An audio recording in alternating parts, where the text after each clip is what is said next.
இந்தாடி பாக்கியம், நல்ல வேலைக்காரியா சேர்த்து விட்ட. சரியான நிமித்தல் பிடிச்சவளா இருப்பாளோ? மதியம் வரைக்கும் இருந்துட்டு அரவம் தெரியாம போயிட்டாளே. நமக்கு அடக்கமான ஒருத்திய கூட்டியானா தரமில்லாதவளை நுழைக்க பார்த்திருக்க. வேறவளை பாருடி என்றாள் அந்த பெரிய வீட்டு அம்மாள். அவள் இதை சொல்லி முடிக்கும் வரை தலைச்சுமையுடன் நின்றிருந்தாள் பாக்கியம். முதல் வியாபாரமே விரலை நண்டு கடித்த மனவழியில் இருந்தவளுக்கு இந்த குத்தல் தேவையான படவே பதில் சொல்லாமல் நடையை வேகப்படுத்தினாள். இத்தனை ஆண்டு அனுபவத்தில் இன்றுதான் தன்னுடைய அசல் விலைக்கே எடையை போட்டுள்ளாள் பாக்கியம்.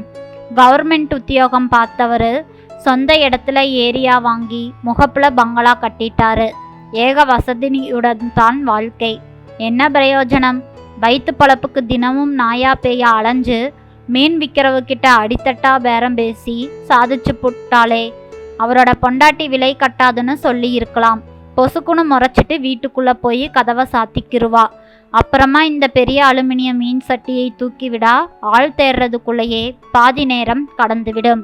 அதான் சம்மதிச்சு நிறுத்து தந்துட்டு வந்தா இந்த அம்மா தன்னோட பங்குக்கு கூப்பிட்டு வச்சு காதுல ஊத்துறாங்க. இந்த காலத்துல உதவ நினைக்கிறதே பெரிய தப்பா போயிரும் போல.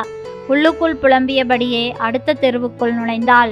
அவளின் எண்ணமெல்லாம் பெரிய வீட்டில் தான் வேலைக்கு சேர்த்து விட்ட மல்லிகா ஏன் வேலைக்கு சேர்ந்த நாளே கிளம்பி போயிருக்கா என்ற கேள்வியை சுற்றி இருந்தது.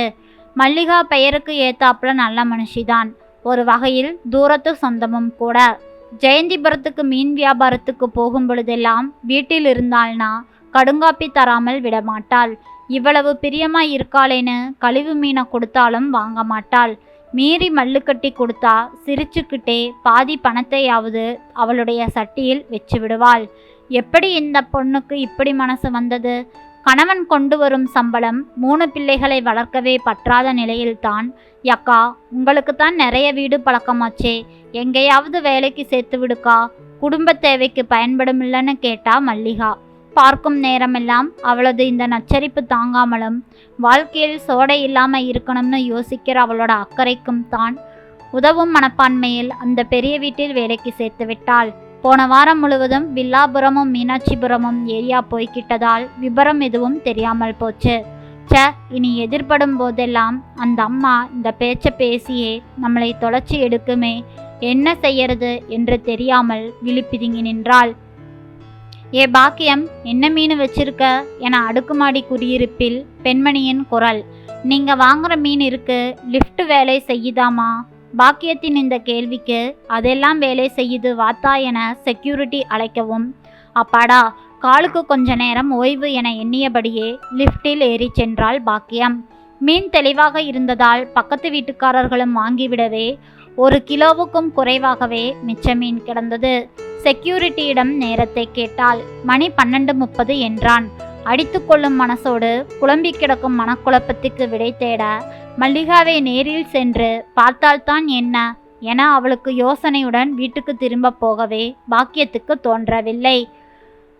மல்லிகாவின் ஞாபகம் வரவும் அவள் மனம் சரியென அவளை பார்த்து இந்த மீனையும் கொடுத்துட்டு விபரத்தையும் தெரிஞ்சிட்டு வரலாம்னு நினைத்து கொண்டு இருக்கையில் அருகில் மருந்து கடையில் தன் பையனுடன் நின்றிருந்தாள். மல்லிகா மல்லிகா என உரக்க கூப்பிட்டாள். திரும்பி பார்த்த மல்லிகாவும் அக்கா என வந்தாள். பொதுவான விசாரிப்புகளுக்கு பின், என்ன மல்லிகா, அந்த பெரிய வீட்டு வேலை உனக்கு பிடிக்கலையா? பையனுக்கு காய்ச்சல்க்கா, 4 நாளாக ஆஸ்பத்திரிக்கு அலைஞ்சதால உங்களை பார்க்க வர முடியலக்கா. இன்னைக்கு சாயந்தரமே உங்கள் வீட்டுக்கு நேரில் வரலாம்னு நினச்சிக்கிட்டு இருந்தேன். அதுக்குள்ள உங்களை இங்கேயே பார்த்தாயிற்று. இப்போ தேவலையா பையனுக்கு? ரொம்ப சோர்ந்து போய் இருக்கிறானே என்றவள் பையனை தன்னோடு சேர்த்து அணைத்து கொண்டு நீ சொல்லு என்பது போல் ஏறிட்டாள் பாக்கியம். நீங்கள் விபரம் கூறிட்டு போனீங்க. அந்த பெரியம்மா சொன்ன எல்லா வேலையும் சுத்தமாக செஞ்சு முடித்தேன். பரவாயில்லையே, நல்லாத்தான் வேலை செய்கிற. சரி, அந்த ஸ்டோர் ரூமில் உட்காந்துரு. 1 மணிக்கு எங்கள் வீட்டுக்காரர் சாப்பிட வருவார். சம்பளம் எவ்வளவுன்னு கேட்டு சொல்லிட்டு உன்னை நான் வேலைக்கு சேர்த்துக்கிறேன்னு அந்த அம்மா சொல்லிட்டு போனவங்க ரொம்ப நேரமாக வரவே இல்லை. திடீர்னு என்னை கூப்பிட்டாங்க. உள்ளே போனேன். நடுஹாலில் அவங்க வீட்டுக்காரர் உட்கார்ந்திருந்தார். அந்த அம்மா அவங்க வீட்டுக்காரரிடம், இவ பேரு மல்லிகாங்க, தெளிவாக வேலை செய்யறா, நம்பிக்கைக்கு ஏற்றவளான்னு பொருளை வச்சு சோதிச்சும் பார்த்தாச்சு. தங்கமானவ, பணத்தையும் அந்த தங்க ஜிமிக்கியை பார்த்ததுமே யதார்த்தமா திரும்பிக்கிட்டா. இவளே வேலைக்கு இருக்கட்டும்னு அந்த அம்மா தன் வீட்டுக்காரர்கிட்ட பெருமையா சொன்னாங்க. எனக்கு ஒரு நிமிஷம் கை காலெல்லாம் ஆடி போயிருச்சு. இப்படியும் மனுஷங்க நடந்துக்குவாங்களா? என்னோட நேர்மையை தெரிஞ்சுக்க இவ்வளவு கீழ்த்தரத்துக்கு போயிட்டாங்களேன்னு நினச்சி நான் உடஞ்சு போயிட்டேங்க்கா. என்னோட நேர்மையை சோதிச்சதை என்னால் ஏற்றுக்கவே முடியலை. அவங்களோட சந்தேக புத்தி மாறும்னு எனக்கு தோணவும் இல்லை. பின்னாளில் ஏதேனும் ஒரு நாள் ஒரு பொருள் காணாமல் போனால் கூட என்னை சந்தேகப்பட மாட்டாங்கன்னு என்ன நிச்சயம்? அதை யோசித்த அடுத்த நிமிஷமே நிற்கிற இடம் நெருப்பாக சுட ஆரம்பிச்சிருச்சு. 4 வார்த்தை நறுக்கா பேசிட்டு வரலாம்னு தான் நினச்சேன். சேர்த்து விட்ட உங்களுக்கு ஒரு கெட்ட பெயர் வரக்கூடாதுன்னு தான் நான் அமைதியாக வந்துட்டேன். வேலை வேணுங்கிறதுக்காக நம்ம தன்மானத்தை விட்டுத்தர முடியுமா என்றாள் மல்லிகா. ஐயோ, இம்புட்டு கதை ஓடி இருக்கா? ஏதோ வந்தா போனாங்கிற மாதிரியே அந்த அம்மா கடுப்பை காட்டினாங்க. இரு, அடுத்த வாட்டி அந்த அம்மாவை வச்சுக்கிறேன். பாக்கியம் கொஞ்சம் கோபம் காட்டினாள். அதெல்லாம் வேண்டாம்க்கா, அவங்கவங்க செயல் அவங்களையே சேர்ந்துட்டு போகட்டும். வேற வீடுகளில் விசாரிச்சு சொல்லுங்க, நம்ம பொழப்புக்கு வழியை தேடுவோம் என்றால் சர்வசாதாரணமாக. இவர்கள் பேச்சை அந்த குடியிருப்பின் மேல்தளத்தில் குடியிருக்கும் வயதான தம்பதி கேட்டுக்கொண்டிருந்தனர். மல்லிகாவின் வார்த்தைகளும் செயலும் அவர்களிடம் ஒரு வித தாக்கத்தை ஏற்படுத்தவே அந்த பொண்ணுக்கு ஏதாவது நம்ம உதவி செய்யணுமே என்ற எண்ணம் எழுந்தது. சரிக்கா, நேரமாவது, நான் கிளம்புறேன் என்ற மல்லிகாவிடம் மிஞ்சிய மீனை துணிப்பையில் போட்டு பாக்கியம் நீட்டவே அங்கே வந்து நின்றனர் அந்த தம்பதிகள். ஏழ்மையா இருந்தாலும் தன்மானத்தோட வாழ்க்கையில் வளமாகணும்னு இவ இருக்கா. இந்த பொண்ணு வாழ்க்கையில் நல்லா வரணும்னு நான் வாழ்த்துறேன்மா என்ற அந்த முதியவரின் மனப்பூர்வமான வார்த்தைகளை தொடர்ந்து ஐயா நீங்க என்றன சேர்ந்தாற்போல் மல்லிகாவும் பாக்கியமும். மேல்தளத்தில் 2வது வீடு தான் எங்களுடையது. பொண்ணு ஈரோட்டிலும் பையன் கோவையிலும் இருக்காங்க. நாங்கள் இங்கே தனியாக தான் இருக்கோம். லிஃப்டில் ஏறி போக நிற்கையிலே நீங்கள் 2 பேரும் பேசியதே நான் கேட்டேன்.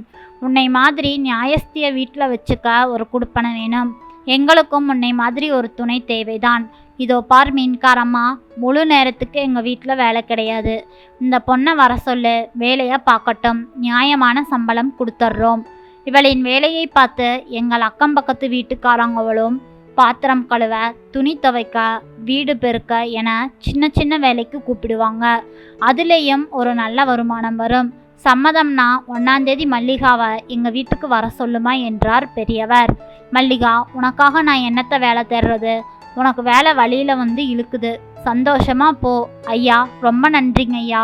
இந்த உதவியை வாழ்க்கையில் மறக்கவே மாட்டோம். நீங்கள் போங்கய்யா, சொன்ன தேதிக்கு கண்டிப்பாக வந்துடுவா. என்ன மல்லிகா, நீ போயிடுவல்ல என பாக்கியம் கேட்கவே முகத்தில் மகிழ்ச்சி மிளற சரிக்கா, சந்தோஷம் என்றாள் மகிழ்ச்சியுடன். ஆமாம் நண்பர்களே, வேலை செய்யும் வேலைக்காரிதான் என்ற இலக்காரத்துடன் அவர்களை பார்க்க வேண்டாம். அவர்களும் வீட்டிலுள்ள அனைத்து வேலைகளையும் பார்த்து அதில் வரும் ஊதியத்தில்தான் அவர்களின் வாழ்க்கையை ஓட்டுகிறார்கள். குடும்ப கஷ்டத்தினால்தான் அவர்கள் இந்த வேலைக்கு வருகிறார்கள்.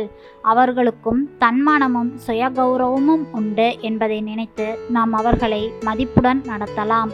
யாரோ எவரோ செய்யும் தவறுக்காக வெயிட்டில் வேலை செய்பவர்களை சாதாரண எடை போட்டு அவர்களாய் நம் பணத்தாலும் நகை நட்டுகளாலும் வைத்து அவர்களை தவறாக சித்தரிக்க வேண்டாமே. அவர்களுக்கும் மதிப்புண்டு என்பதை அறிந்து நாம் அவர்களை வழிநடத்தலாம். பல பெண்கள் குடும்ப கஷ்டத்தினால் மட்டுமே வீட்டு வேலைக்கு வருகிறார்கள். ஆதலால் அவர்களுக்கும் தனி மரியாதை கொடுக்கலாம். நன்றி. இந்த கதை பிடிச்சிருந்ததுன்னா மறக்காமல் லைக் பண்ணுங்கள். நம்ம சேனலை சப்ஸ்கிரைப் பண்ணி உங்களோட ஆதரவை கொடுங்க. நாளை மீண்டும் வேறொரு கதையில் சந்திக்கலாம். நன்றி.